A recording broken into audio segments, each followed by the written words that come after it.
Hey, welcome to Dating Advice for Men Who Love Women. I got a great question from a top student recently, and he basically asked me how we can lead things forward with a woman while still respecting her, not taking advantage of her, and not being controlling with her, and also at the same time not chasing her. So, how can we lead with a woman without being controlling? Well, in this presentation, we're going to talk about the basic foundational principle behind this.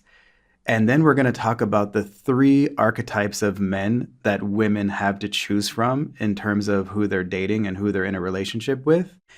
And then we're going to talk about how to actually apply this principle in real situations with real women so that you can start applying it and having more success today. So, first of all, at the most foundational level, how can we lead with a woman without being controlling? Well, here's the thing. I kind of hate the term balance in general because when people talking about having balance in life, it's almost meaningless advice because, of course, we all have different things that we want. We want to rest, but also do well in our career. We want to enjoy our lives, but we also want to make sure that we're protected, for example, with like insurance and stuff like that. So there's all kinds of things that you could say about what balance in life means. And sometimes we should prioritize things more strongly. Like, this is number one, I'm going to focus on that for a minute. And so I kind of really don't like the word balance. I think it's overused and generally kind of meaningless. But the thing is, when you're talking about interacting with women, balance is a key word. Because the ideal behavior for a man in terms of attracting a woman for one night or for a lifetime is a perfect balance between leading and being a challenge, between taking steps forward and sometimes taking steps back, between taking action and controlling himself, pulling back and waiting, and not reacting at the right times. And that's actually one reason why dating is so difficult. It would be a lot easier if it was like, always take action. Do it, do it, do it, do it, do it. Or always take a step back and wait. Just chill out, wait for her to come to you. Well, the ideal behavior is you have to take actions, and that takes courage, and you have to pull back and wait sometimes, which takes a lot of confidence, and it's difficult sometimes to pull back and wait and be a challenge. And you have to do both, and they're both difficult. It's just as difficult to go talk to a woman and start a conversation, ask for her number, and go for a kiss and take those risks. And also, after you have an amazing date with her, wait a few days before you ask her out again. And be patient and be a challenge. Both of those things take a high level of internal strength. And by the way, internal strength is one of the 4 qualities that raises female interest, and there's a reason for that. It's hard to do these things. And so, again, the way that we lead with a woman without being controlling is a balance between leading and taking action and controlling yourself on the other side of that. Controlling yourself, not her. Being a challenge sometimes. So you take an action and then you pull back and wait for a while. Responding to input. So you put your idea out there and then she has some response to that and then you go from there. Maybe she has a better idea than you, and at that point you can go with it. And by not reacting. So you have a restaurant picked out for your date, you get there and it's closed. You don't have a negative, horrible reaction to that. You just pull out your backup plan and keep going smoothly. So this is the basic principle behind leading with a woman without being controlling and without chasing her. It's a balance between leading and taking action and then controlling yourself and being a challenge and responding to her input on the other side of that. And again, we're going to talk about exactly how to apply that in just a bit. But first, I want to talk about, in relation to this balance, the 3 kinds of guys that a woman has to choose from. And now here's the thing. These archetypes are not set in stone. It's not like one guy is always this way. It's about your behavior. So if you kind of think that you fit into one of these archetypes right now, you can change to a different one. So this is not set in stone. This is just a way for us to think about what is most attractive to women and how to lead without being controlling. And we're going to look at it from the female perspective of the kinds of guys that she can choose from out there when she's dating and wanting to be in a relationship. or just wanting to be with a guy for one night. So these are the three kind of main guys that are out there. And again, these are generalizations. So things can sometimes be more complex than this, but it's a very good way for us to think about the concept that we're talking about in this presentation. So the three main male archetypes a woman has to choose from when she's dating out there are, number one, nice guys, which actually just means weak guys.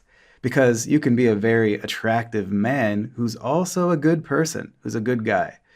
So when people say nice guys in terms of dating and attraction, what we really mean is they're weak, especially internally. That's what it means to be a nice guy in this context. So these guys put women on a pedestal, and because of that, women are unable to feel genuine feelings of attraction and love for them because there's no tension and she can't look up to these guys or respect them. And respect is the foundation of romantic love. And a nice guy demonstrates to a woman that he's weak when it comes to her and how he interacts with her, so she can interpret that as he'll probably also be weak when he's dealing with the world for us together. When we have a situation where he has to deal with the world for me or for us as a couple, or maybe our kids someday, he's going to be weak then too. The way that you interact with the woman is how she's going to kind of interpret the way you're going to deal with the world. And if you're weak with her, she kind of feels like, maybe he'll be weak with everyone else too, and that's not safe. That's not an attractive thing for a man. Okay, and so on the other side of this, we have number two, jerks. She can also choose to date a jerk. And these guys either tear women down or they have inflated egos and they think that they're better than the women that they're dating. They don't respect her. They don't respect a woman when they're with her.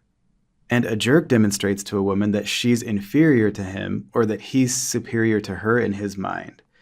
Now, while she can feel the emotion of attraction for a guy like this, because the tension is definitely there, because he doesn't respect her, a woman with average self-esteem or better will eventually leave him. He also demonstrates that he's controlling over time. So a jerk might kind of give her that feeling of attraction and tension, but over time, she's going to be like, he's kind of fencing me in. He's kind of controlling me. I don't really like that.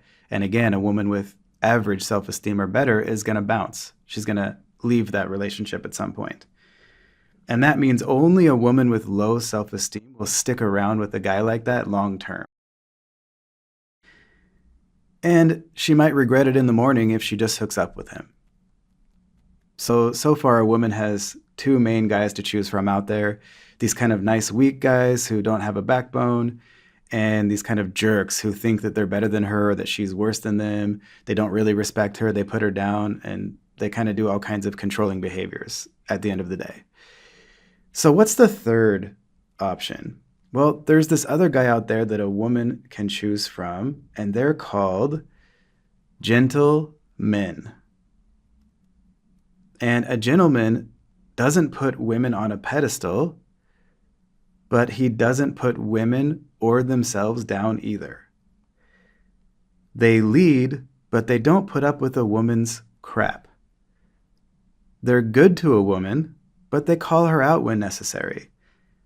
They lead things forward with a woman, but they're also open to her input. They respect her, and they control themselves at a high level while not trying to control her.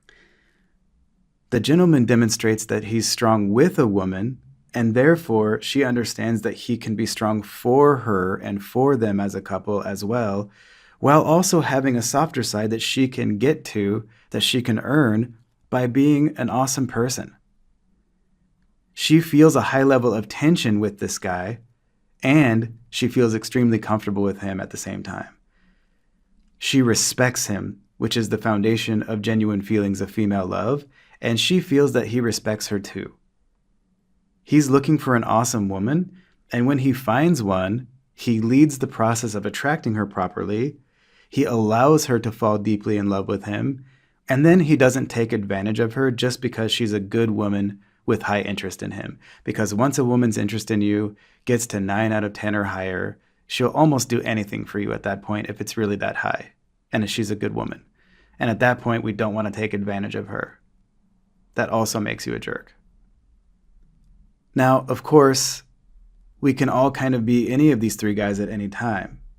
And the kind of guy who's a gentleman all the time is like a unicorn to a woman. And the more we can be a gentleman, the more we're going to get what we want with women long term. And when a man strikes the perfect balance of being a gentle man, she can't help but fall deeply in love with him and stay deeply in love with him as long as she was interested in him romantically in the first place. So that's the key point here. And so how can we be this gentle man who's a leader but he's not controlling, who controls himself but not her, who takes action to move things forward but is also a challenge to her, and who raises her interest level high enough to actually fall in love with him, which is pretty rare out there, but that's what we want? Well, let's talk about how to apply this. So first of all, we must push and pull. You can't just take action and you can't just wait for her to come to you. You have to do both at the same time. That's what attracts a woman for one night or a lifetime. And the one for a lifetime is just on a longer scale of pushing and pulling.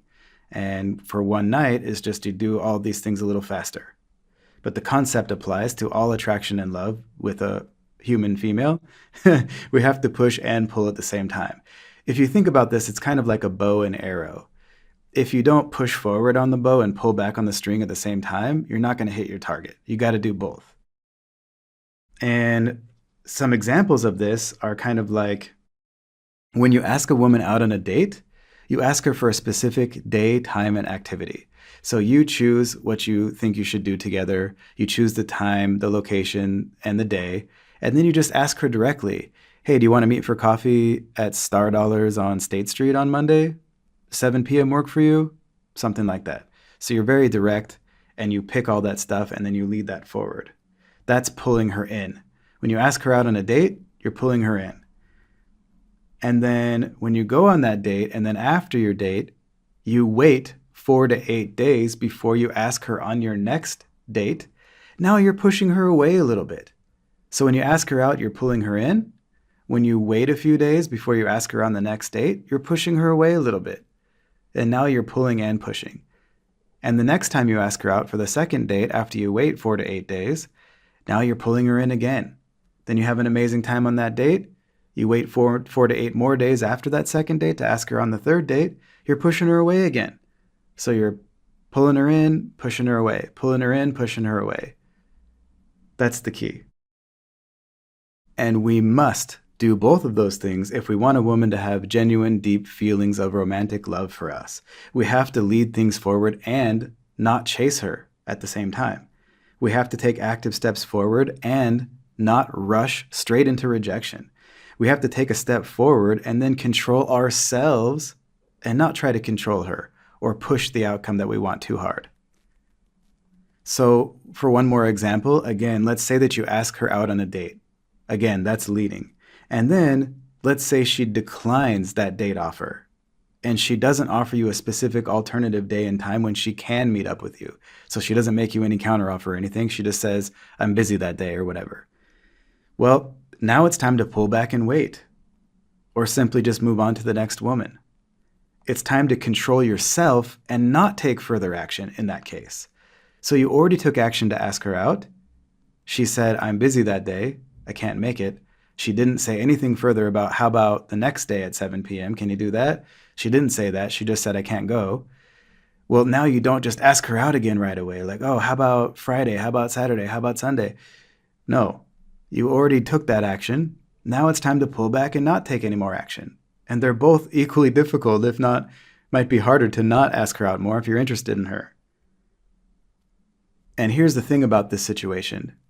If you asked her out and she declined and she didn't make you a counteroffer and you pull back and wait, if she's actually romantically interested in you, she'll reach out to you at some point after that and make an effort to see you, or at least hint that she wants to see you.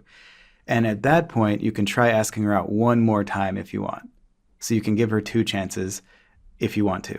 And when you pull back and wait, instead of continuing to ask her out after she declines your date invitation, she'll be more interested in you when she comes back towards you because you didn't just keep asking her out while you might have crushed all of her remaining interest in you if you continue to keep asking her out after that, because it kind of shows a lack of self-respect if she just declines your date offer and then you're like, oh man, well, I so much want to see her, so let's try the next day and the next day and the next day. I'm available to you 24/7, 365, any day you want. Even if it's a holiday, I'll do it for you. I don't need to see my family. Let's go on a date. She kind of gets the impression that at that point, you don't have very high self-respect, or you're too available and you're not very much of a challenge, or your value as a man is low because you're showing that. So again, you want to lead the process forward, but you don't just keep taking steps forward. She must also take some steps towards you sometimes before you take the next one. And remember, you can't control her, and you shouldn't try. When you make some kind of move and she doesn't pass a checkpoint, for example, she declines your date invitation, she doesn't show up for the date, she doesn't kiss you back when you go for a kiss, etc., at that point, you've already done everything that you can do. There are no more moves to make, except controlling yourself and not reacting or taking more action towards her. The game is over unless she makes a move toward you at that point.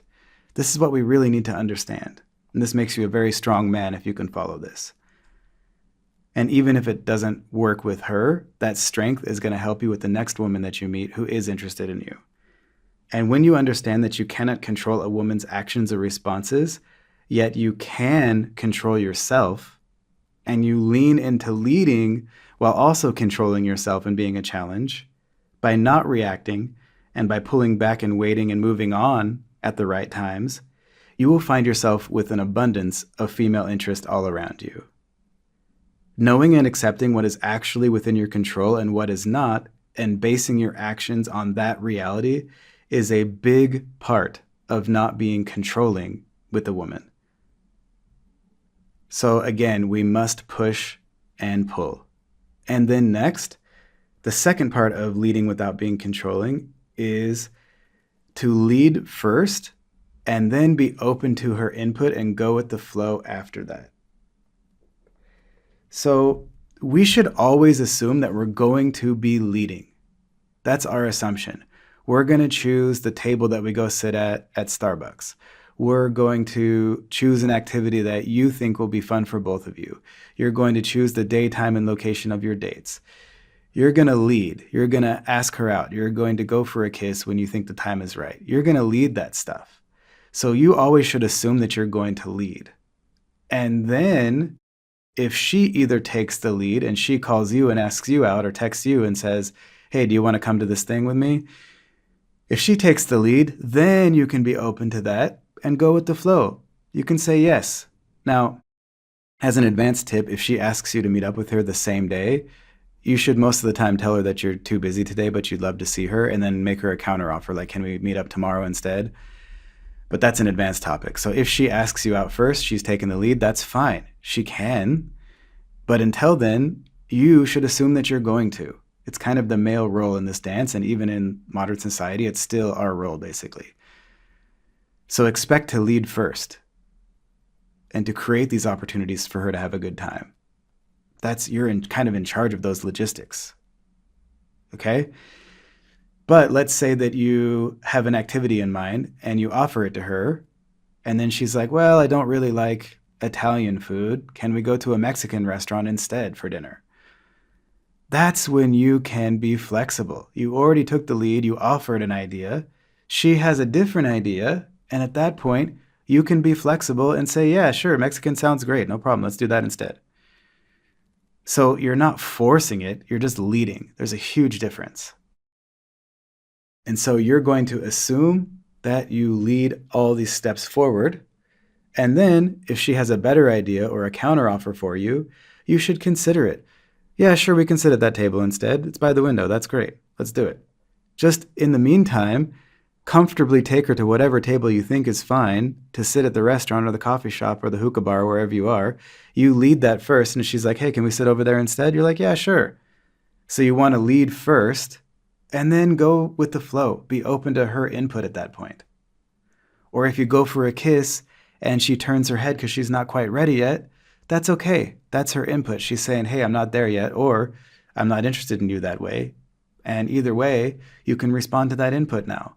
But you still have to take the lead and go for that kiss or ask her out. Choose the table. Assume you're going to do all that stuff. And then another good example of this is when you're paying at the coffee shop or the hookah bar or the restaurant or wherever you are.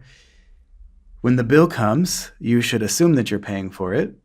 And then if she says, hey, let me pay for my half or I'm going to get this time, the first time she offers that, in this case, politely decline. Like, hey, no thanks. It's not a big deal. I got it.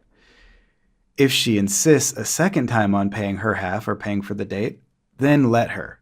That's my advice for that. So assume you're going to pay for the date. Yeah, I got these 2 coffees. Not a big deal. She's like, oh, let me pay for mine. You're like, no, don't worry about it. It's not a big deal. Then she's like, no, I insist. Or, hey, let me pay for mine. Then you say, okay, no problem. Then you let her pay. All right, so that's the one example where maybe you allow her to say it twice before you accept. But you basically just have to assume you're going to lead and then be open to her input and go with the flow. That is the golden balance that makes women more attracted to you if you're just going for hookups, and fall deeply in love with you if you want a long-term relationship. You want to be a good guy with an edge or an attractive man with a softer side that she can get to as she earns it. And so that's the third thing that we can do to lead without being controlling with a woman, is just be that good guy but have a little bit more of an edge. Or if you're already pretty edgy and you're an attractive guy already, have a softer side that she can get to once she earns it. It shouldn't be the same flavor every single time. Sometimes she gets this side of you, sometimes she gets another side of you.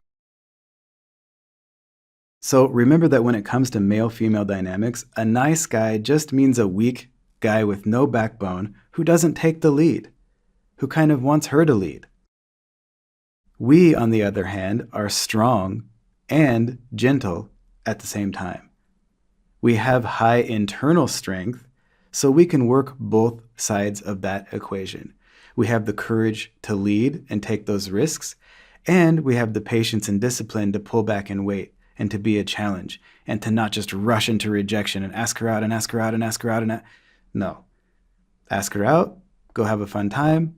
That was awesome. Wait around 4 to 8 days, ask her on the next date, and repeat. So it's really difficult to take the lead and pull back and wait at the right times, but that's what makes you attractive to a woman at the highest level. So now when we're interacting with a woman, we don't change our tastes and opinions for her, and we express those tastes and opinions freely. And at the same time, we respect her reality, and we don't expect her to change her tastes and opinions either. We're both freely able to express ourselves. We're not going to change for her, and we don't expect her to change who she is at a fundamental level for us either. Changing your tastes and opinions to gain a woman's approval is called preference falsification, and it lowers female interest. And over time, so does not respecting her and her reality as well. A jerk tries to tell a woman that she's wrong, or at least that he's right. A nice or weak guy changes his opinions and preferences to match hers. A strong, attractive man sticks to his opinions and respects hers at the same time.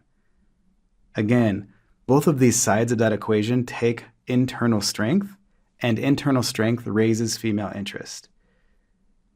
So we also show our internal strength by taking risks, like going for a kiss, and by being okay with all outcomes. If she doesn't kiss us back, it's not that big of a deal. We're proud of ourselves for taking action, not getting a specific outcome. That's another big key to this, so I'm going to say it again. We're proud of ourselves for taking the correct action at the right time, not on getting a specific outcome or not, which we cannot control. We take a step forward, and then we pull back, wait, look around, listen, and see what's happening. We show a woman that we have high internal strength and that we value ourselves at a high level. And at the same time, we're a challenge. So while we never try to control her, we lead everything forward and control ourselves to a maximum degree. And that's why the right woman for you literally cannot help but be attracted to you for one night, or fall and stay deeply in love with you as long as you want to be with her. And if you want to know exactly how to apply this concept of pushing and pulling and leading without being controlling and demonstrate this in your conversations with women and have more attractive conversations with women so that they're getting all these sides of you, then go grab our Flirting Master Program right now if you haven't already. So inside the Flirting Master Program, I actually walk you through a full conversation with the woman from the first moment that you're meeting her until you're asking for her number towards the end of the conversation. And I go through how I look at a conversation with a woman step by step. And we also go over the 3 elements that must be present in your conversation for her to get both sides of that leading and being a challenge and not being controlling. She will get all those flavors from you if those 3 ingredients are in every conversation you have with a woman. So we cover exactly what those 3 ingredients are. We talk about the 11 mistakes you must avoid to not turn a woman off. And of course, we talk about some pro tips as well to take your conversations to the next level. And so if you want to master the art of having attractive conversations with women, go to attractandkeepher.com/FM. That's attractandkeepher.com/FM and grab the Flirting Master Program right now. And if you are looking for a long-term relationship and you want an awesome girlfriend or an amazing wife, and you want to be able to apply this leading without being controlling in the context of a long-term relationship, then definitely go get our best-selling Attract and Keep Her system right now. Inside the Attract and Keep Her system, we talk about exactly what to do with a woman step by step from the first moment you notice a woman you're attracted to until she falls deeply in love with you, and then she stays deeply in love with you as long as you want to be with her. And so it's a step-by-step guide of how to interact with a woman from the first moment you meet her until you've been together for 75 years. And so again, if you're interested in a long-term relationship, then go to attractandkeepher.com/system. That's attractandkeepher.com/system and grab the Attract and Keep Her system right now. And lastly, if you're not necessarily looking for a relationship right now, and you want to apply this leading and being a challenge, pushing and pulling, leading and not being controlling concept for hookups, and you just want to attract women for one night in a way that leaves both of you feeling good afterwards. And by the way, if you meet a woman that you end up liking and wanting to date longer, you can still transition into what we talk about in Attract and Keep Her from this system. Then definitely go grab our Good Guy Guide right now if you haven't already. So the Good Guy Guide basically just walks you through exactly what to do with a woman step by step, from the first moment that you're texting her or talking to her in person to the point when she shows up at your apartment or you go to her place, and what to do from there. And so if you're just looking to hook up with women in a way that you can feel good about, and so can the women that you hook up with, then definitely go get your copy of the Good Guy Guide right now by going to datingadviceformenwholovewomen.com/GGG. That's datingadviceformenwholovewomen.com/GGG. And of course, as always, we have a lot of free content for you as well, including even some full free courses. And so if you're interested in that advanced free training, then go to datingadviceformenwholovewomen.com. That's datingadviceformenwholovewomen.com right now and sign up for one of our free courses as well. And so I really hope that you'll grab one of our programs, or at least one of our free programs, because I'm genuinely here to help and I want you to be as happy and successful as possible. Either way, I'm Jim Wolf, and I'll talk to you later.